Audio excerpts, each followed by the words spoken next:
Trilhas da Democracia, do dia 25 de fevereiro, foi ao ar dentro da Super Live organizada pela TV 247 sobre o ato patrocinado pela extrema-direita bolsonarista na Avenida Paulista, em São Paulo. Eu apresento agora a vocês os trechos das falas dos dois convidados do Trilhas da Democracia, o professor do Departamento de Ciência Política da Unicamp, Caio Toledo, e a professora do Departamento de História da USP, Arline Clemecha, sobre o genocídio da faixa de Gaza e o uso pela extrema-direita bolsonarista das bandeiras e dos símbolos de Israel.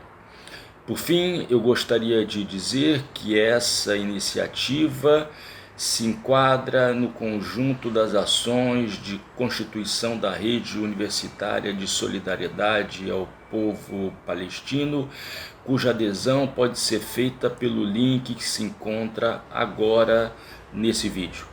Bom programa. Não sei se você tem informações, Daiane, a gente tem convidados aqui para embarcar também. Tem 2 convidados.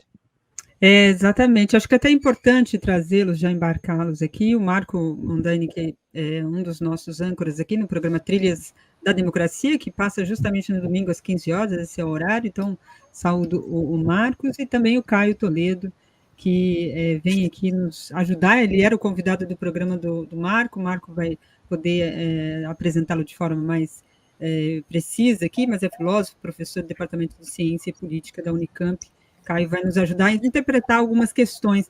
A Michele está falando com a voz embargada, aquelas, como disse o Léo, né, de forma teatral. Ela disse que durante um bom período as pessoas criticavam, né, misturar política e religião, e aí olha o que deu, diz ela, né, o mal tomou conta.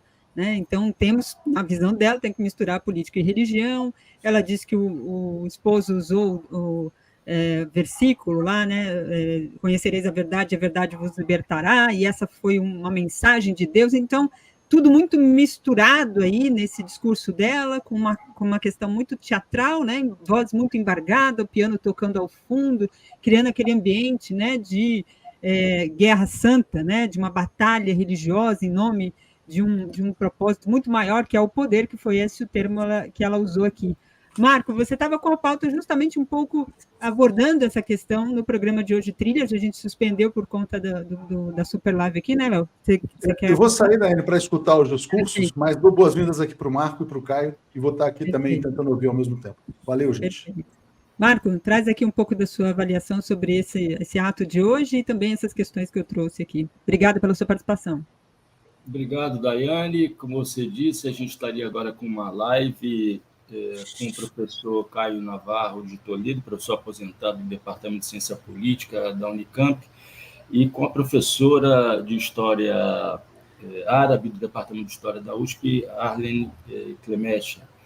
E o título era exatamente Genocídio em Gaza, a extrema-direita brasileira e a solidariedade ao povo palestino. E a gente tomou a decisão de, ao invés de levar ao vivo um programa sobre esse tema, a gente unir esforços aqui nessa super live. Né?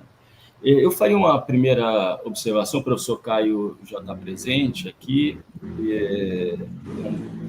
gostaria de saudar todos os presentes da bancada, todos que nos acompanham, e dizer como bom pessimista da razão, eu vejo com bastante, e acompanho com bastante prudência, né? Eu sou guiado pela prudência, o que está acontecendo hoje na Avenida Paulista.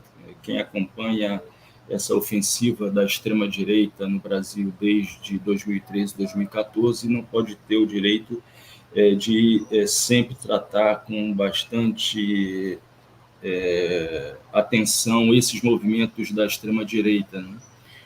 Mas uma primeira observação que eu faria é que é muito relativa à questão da quantidade, né? O número de pessoas que se encontram presentes hoje na Paulista, os números nas manifestações podem, a depender da dinâmica política, crescer ou diminuir, né? Mas o que eu gostaria de contribuir aqui nessa discussão é a capacidade que a extrema-direita, e isso não é de hoje, de se apropriar e ressignificar os símbolos da esquerda e da democracia, né? É porque no início dessa super live, várias de vocês fizeram referência a um vídeo circulando onde aqueles cantores de rua, né, na Avenida Paulista, estavam cantando a música do Geraldo Vandré, para não dizer que não falei das flores, né? E que havia algumas senhoras dançando, repetindo numa cena que a princípio pode parecer melancólica, ridícula, né? Mas a gente não pode deixar de esquecer que Hitler fez uso, por exemplo, do termo socialismo ao nomear o seu Partido Nacional Socialista.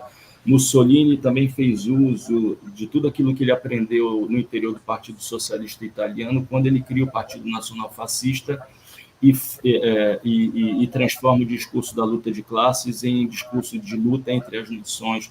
Bolsonaro e a extrema-direita vêm tentando fazer isso há muito tempo em torno do discurso da liberdade, né? Em torno do discurso da liberdade, da defesa do Estado democrático de direito.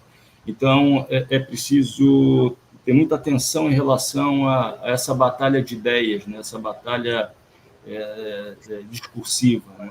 Mas, Daiane, se você me permite, eu gostaria de fazer agora uma pergunta ao professor Caio, né, que seria um dos convidados desse programa, que ainda vai ao ar, nós gravaremos numa próxima oportunidade, porque ele representa, a iniciativa que ele tem, representa um contraponto àquilo que está acontecendo hoje na vida paulista, né? Aquilo que vai na contracorrente do que acontece na vida paulista.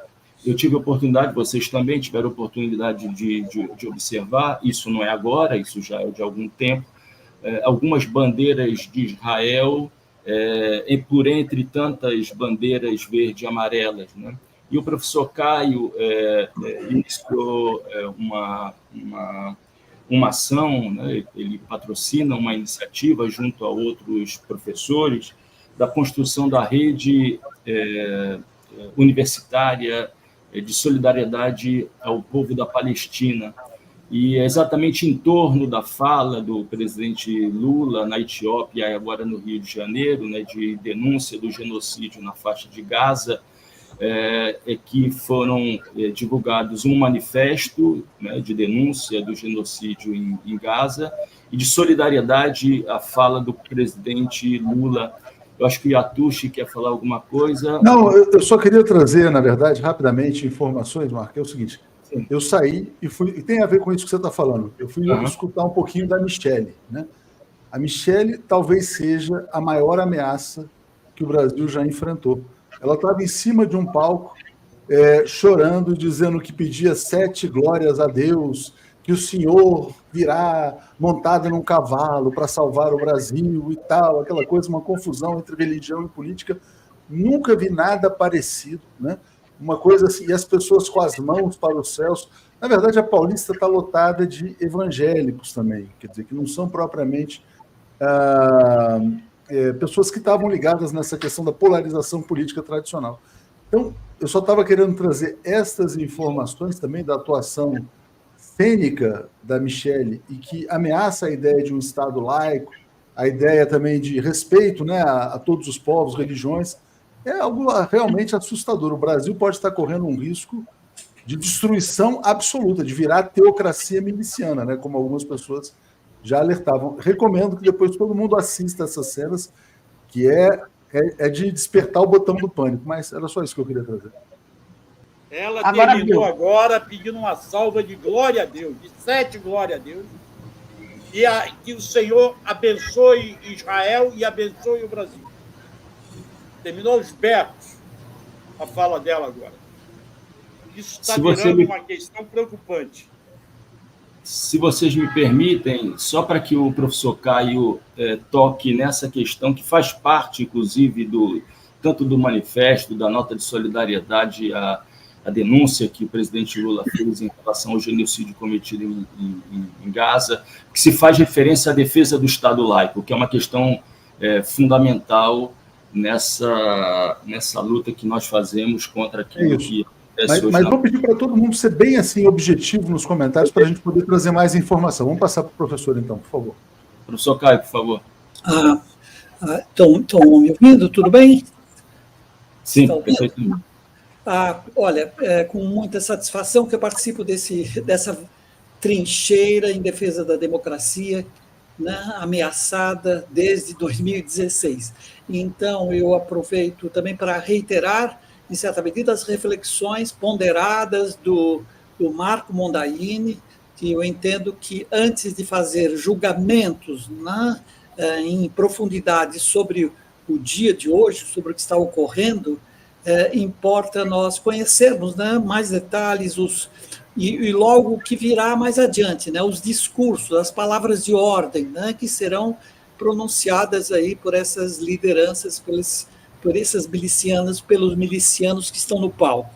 Então, ponderação, juízo e bom senso deve nos orientar mais do que nunca nesse momento, já que, né, essa multidão, seja 200, 700 mil, né, preocupante para, né, a democracia, para a consolidação da democracia no Brasil. Então, eu farei também brevemente, como o Atush solicita, farei brevemente algumas considerações. Então, né, na semana passada, exatamente no dia 14, 17, né, uma semana atrás, multidões estiveram nas ruas, né? Estiveram nas ruas em várias capitais do país.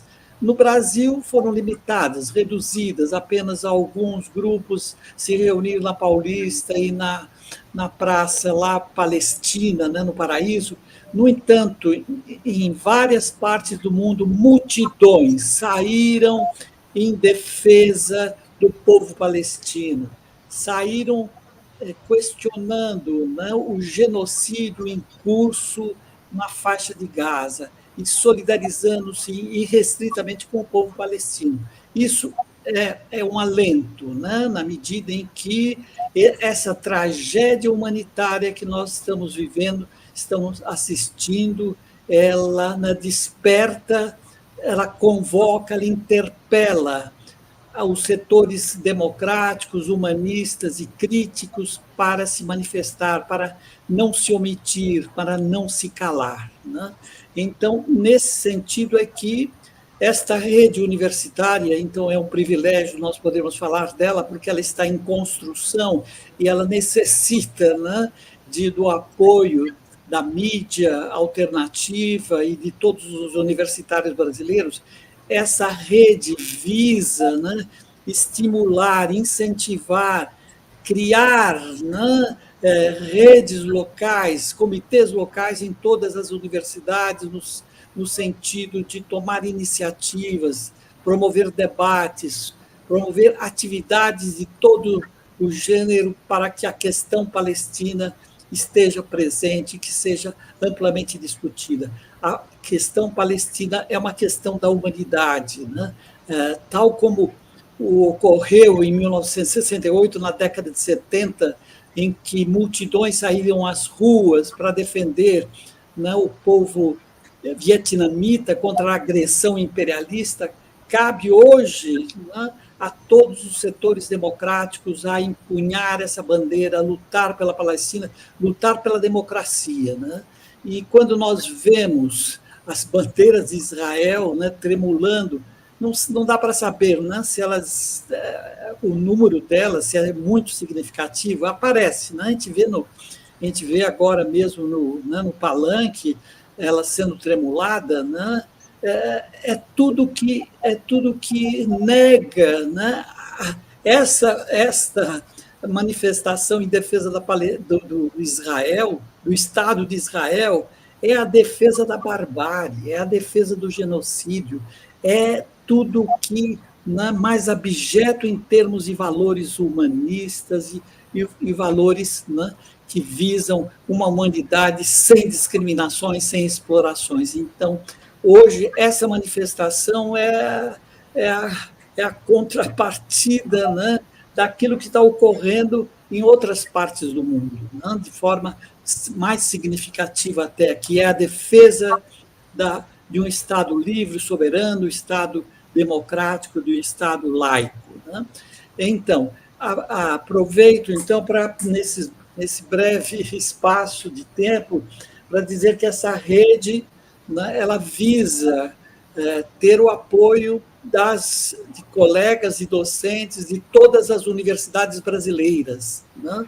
E ela está já em construção, em breve nós teremos um site que deverá apresentar as matérias, textos, vídeos, filmes, né, visando conscientizar não apenas da comunidade acadêmica, mas também se integrar a todos os setores, a todos os movimentos que hoje lutam em defesa da Palestina e na denúncia, né, do genocídio. Vou trazer a professora Arlene Clemente, que está aqui na sala de espera. Bem-vinda aqui a essa super live, está um pouco confusa, muita gente falando, mas obrigado pela sua presença, tudo bem? Pronto, tudo bem, obrigada pelo convite, é um prazer estar aqui com vocês.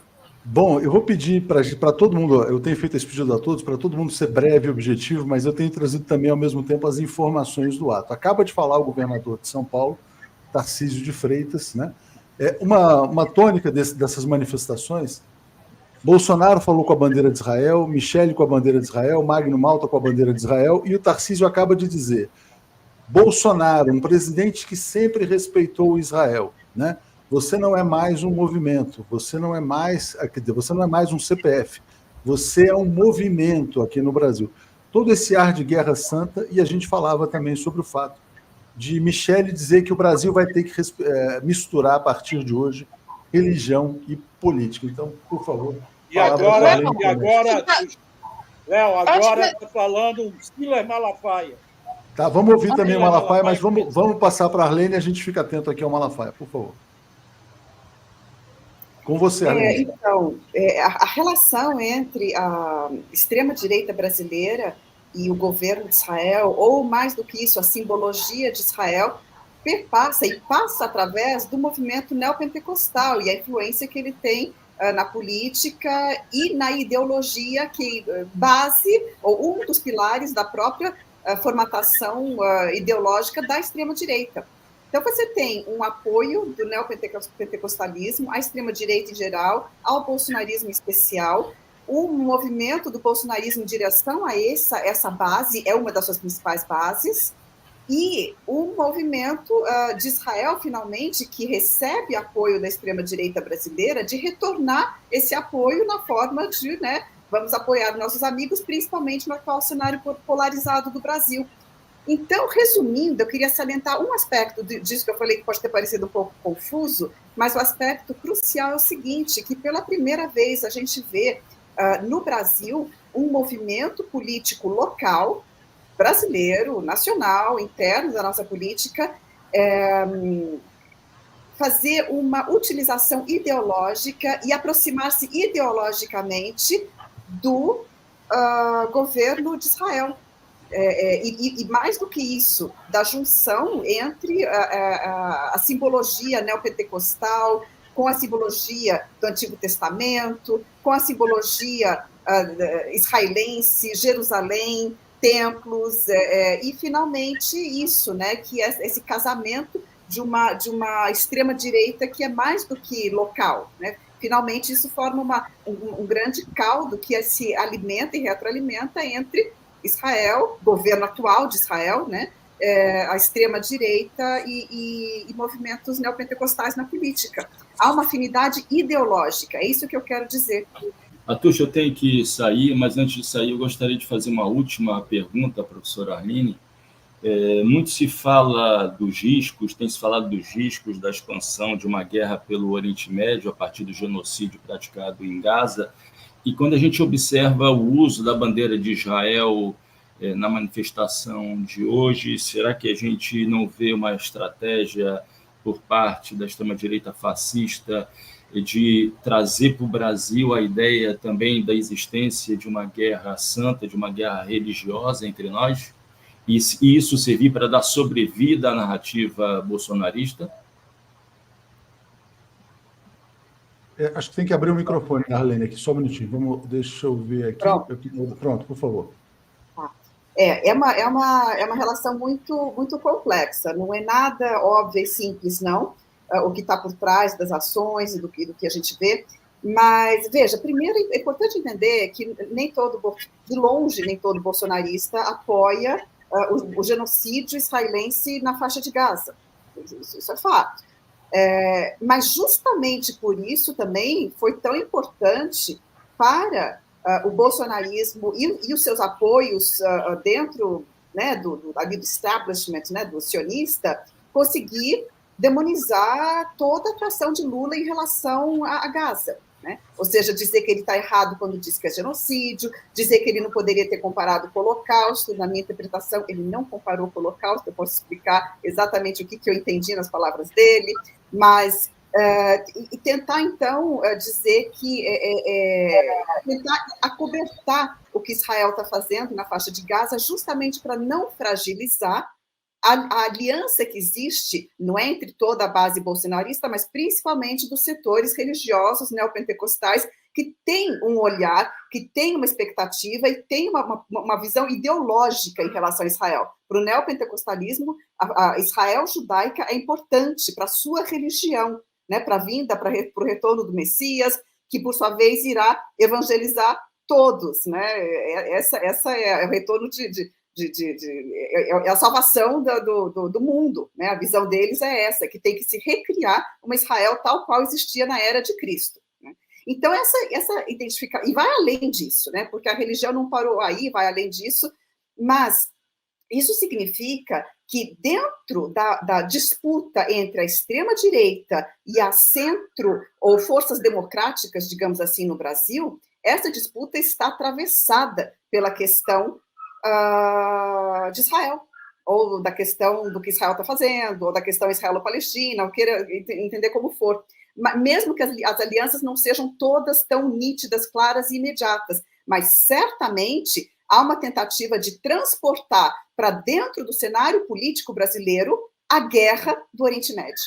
Porque isso favorece a polarização no Brasil, que favorece o apoio israelense, inclusive de várias maneiras, para a extrema-direita, e favorece todas essas relações da extrema-direita transnacional, mundial, porque ela não está isolada em cada país. E, de fato, o governo de extrema-direita de Israel, que não está hoje no poder, que está lá faz tempo, desde os anos 2000, e também já teve presença anterior, o partido Likud, que, por sua vez, é derivado dos antigos fascistas sionistas do começo do século XX, né, que era o pessoal do Jabotinsky.